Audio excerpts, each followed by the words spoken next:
അസ്സലാമു അലൈക്കും വറഹ്മത്തുള്ളാഹി വബറകാതുഹു.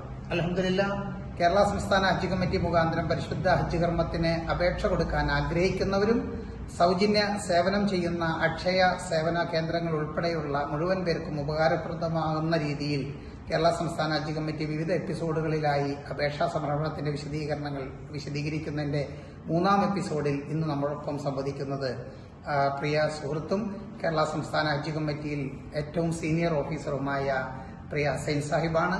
അദ്ദേഹത്തെ നമ്മുടെ സംവാദത്തിലേക്ക്, ഈ ചർച്ചയിലേക്ക് സ്വാഗതം ചെയ്യുന്നു.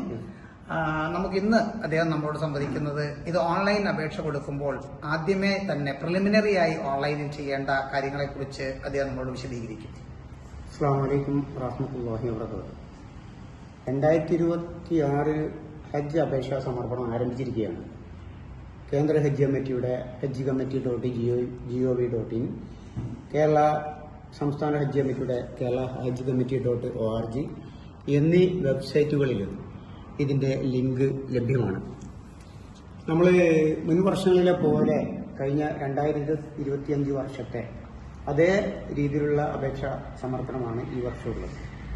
അതേ കാറ്റഗറി മറ്റു കാര്യങ്ങളൊക്കെ തന്നെയാണ്. അപ്പോൾ പ്രധാനമായും ശ്രദ്ധിക്കേണ്ട ഒരു കാര്യമാണ് നമ്മുടെ സ്കാനിങ്ങുമായി ബന്ധപ്പെട്ടുള്ള കാര്യം. നമ്മുടെ യൂസർ ഐ ഡി ക്രിയേറ്റ് ചെയ്ത് ആദ്യ സ്റ്റേജിൽ തന്നെ ഓരോ അപേക്ഷകളുടെയും പാസ്പോർട്ടിന്റെ ഫസ്റ്റ് പേജിന്റെ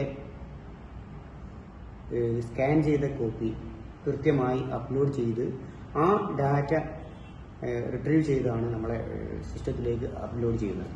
അതുകൊണ്ട് ഇവിടെ ശ്രദ്ധിക്കേണ്ടത് സ്കാൻ ചെയ്യുന്ന ഇത് വളരെ കൃത്യമായിട്ട് ചെയ്തിരിക്കണം. ഹജ്ജ് കമ്മിറ്റി ഓഫ് ഇന്ത്യ നിർദ്ദേശിച്ചിരിക്കുന്ന കൃത്യമായ രീതിയിൽ ആ ഡാറ്റ അവിടെ ആ സൈസിലും പിക്സൽസിലും അപ്ലോഡ് ചെയ്തെങ്കിൽ മാത്രമേ നമുക്ക് അടുത്ത സ്റ്റേജിലേക്ക് കടക്കാൻ കഴിയുള്ളൂ. അതിന്റെ സൈസിനെ കുറിച്ചൊന്ന് വിശദീകരിക്കാമോ?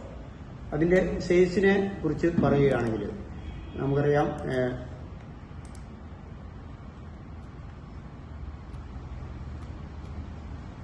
നമ്മുടെ പാസ്പോർട്ടിന്റെ കോപ്പി അതിന്റെ പിക്സൽസ് 590 മുതൽ 750 വരെയുള്ള പിക്സൽസ് ആണ്.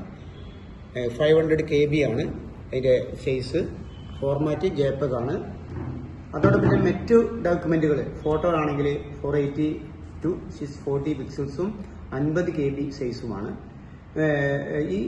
ഈ രീതിയിൽ നമ്മുടെ ആദ്യ സ്റ്റേജിൽ കൃത്യമായി സ്കാൻ ചെയ്ത് അപ്ലോഡ് ചെയ്തെങ്കിൽ മാത്രമേ നമുക്ക് അടുത്ത സ്റ്റേജിലേക്ക് പോകാവൂ.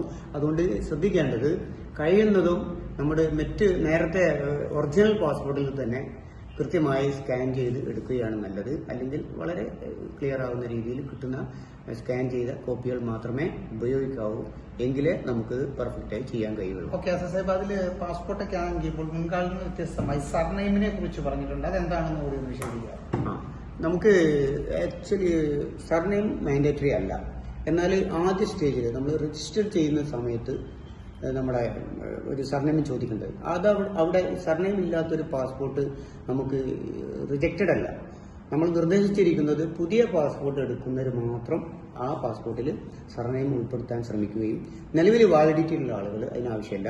സർനെയിമിന് വേണ്ടി നമുക്ക് ആപ്ലിക്കേഷൻ ഫോമിൽ അത് മാൻഡേറ്ററി അല്ല എന്നുകൂടി നമ്മൾ മനസ്സിലാക്കുക. ഓക്കെ, അപ്പോൾ അൽഹംദുലില്ലാ, നമുക്ക് ഇന്നത്തെ എപ്പിസോഡിൽ നമുക്ക് രജിസ്ട്രേഷനുമായി ബന്ധപ്പെട്ട ഹജ്ജ് കമ്മിറ്റി ഓഫ് ഇന്ത്യയുടെ സൈറ്റും ലോഗിൻ ചെയ്യുന്നതും, അതുപോലെ തന്നെ ഏറ്റവും പ്രധാനമായി മുൻകാലങ്ങളിൽ നിന്ന് വ്യത്യസ്തമായി പാസ്പോർട്ട് സ്കാൻ ചെയ്ത് ആദ്യ പടി എന്ന രീതിയിൽ നമുക്ക് ആപ്ലിക്കേഷനിലേക്ക് ഡൗൺലോഡ് ചെയ്ത് ഡീറ്റെയിൽ ആപ്ലിക്കേഷനിൽ വരുന്നതിനെ കുറിച്ചാണ് നമുക്ക് ഇന്നത്തെ എപ്പിസോഡ് സംസാരിച്ചത്. വീണ്ടും ഇൻഷാ അല്ലാ അടുത്തൊരു എപ്പിസോഡിൽ നമുക്ക് വിവിധ തരം കാറ്റഗറികൾ മറ്റു കാര്യങ്ങളുമായി ബന്ധപ്പെട്ട് ഇൻഷാ അല്ലാ വീണ്ടും നമുക്ക് കണ്ടുമുട്ടാം. അസ്സലാമു അലൈക്കും വറഹ്മത്തുള്ളാഹി വബറകാതുഹു.